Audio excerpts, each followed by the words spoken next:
Hey, welcome back to another video. This is the continuation of the Tailwind series where I'm building my blog from basically the ground up using MerakiUI components. This is the final product here. So I've already built the header. The hero was the last video. And now in this video, I'm going to be covering how to build this actual post section, which is probably the most fun part. This is where we're at right now. I've actually already built the HTML markup we're going to be starting with just to save some time. And you can see that here. And we can basically get started. So for starters, what I want to do is what I do with every component in this particular blog setup. I've decided to limit the width of everything to 3XL. And I always throw on margin left, right of auto to basically make sure that the entire container is centered on the page. I'm going to make this one BG white and give it an overflow hidden class. I'm going to give it a shadow MD, rounded large, and a margin bottom of 12. I'm also going to just style this image right away. So I'm going to make the image width full, height of 64, and object cover. So I'm going to just flip back to the final version to show you what it should look like. For now, we've just styled this outer container and the image itself. If we refresh here, we can see the outer container and the image itself. Moving on, we can actually style this div here, which houses the actual content, so the text. Just for starters, we're going to give this a padding all around of 6. And then down here, this is where the tags are. So in my case, I write about Laravel and Tailwind and stuff, so I could just write Laravel or Vue.js. Let's just say it's going to look like that. The way I'm going to style this is by making it text blue 600, text XS for extra small, font medium. So if I reload, here are the tags, and they look pretty great.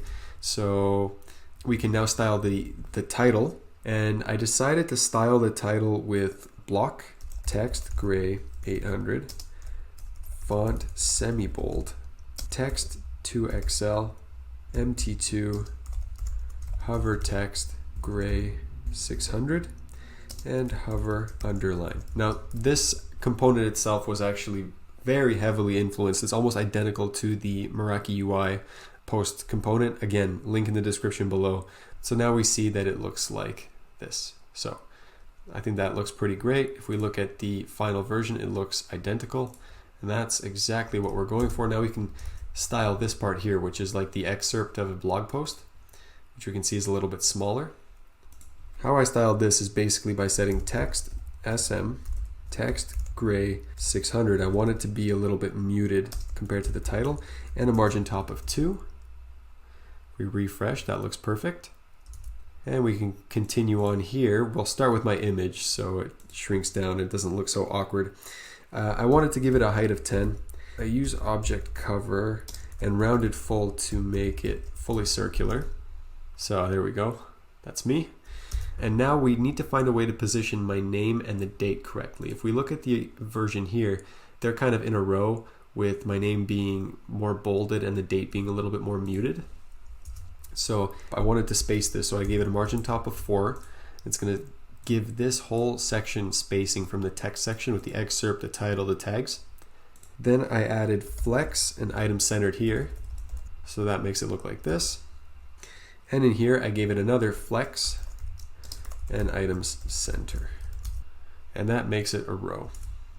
Now for the name part, it has to be bolded. I gave it a margin left right of 2 because the name is actually between the date and the picture, and a text gray 700 with font semi-bold, which is great. I actually want it to underline when hover.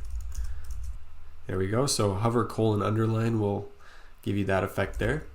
And the date has to be muted a little bit. I don't want it to stick out so bad. So I'm going to give it a margin left right of 1, text gray 600, and a text extra small. And that's the exact effect we want. So this right here is a completed post section. I can basically go ahead and copy it a couple times, refresh, and now we have 3 of them. And so the only thing really missing from this template here is the footer section in the final version with this call to action section and the buttons here. And I have no idea what I'm going to use this call to action for, if I'm going to use it, but I think that even if I don't use it, this footer will look quite good just as a gray bar with just this section here. If you're interested in watching that, that will be the next video, so do consider subscribing. It's the best way to help the channel, and I hope you enjoyed this video. If you have any suggestions for what you'd like to see in the future, please do leave a comment below. So thank you for watching, and I hope to see you in the next one.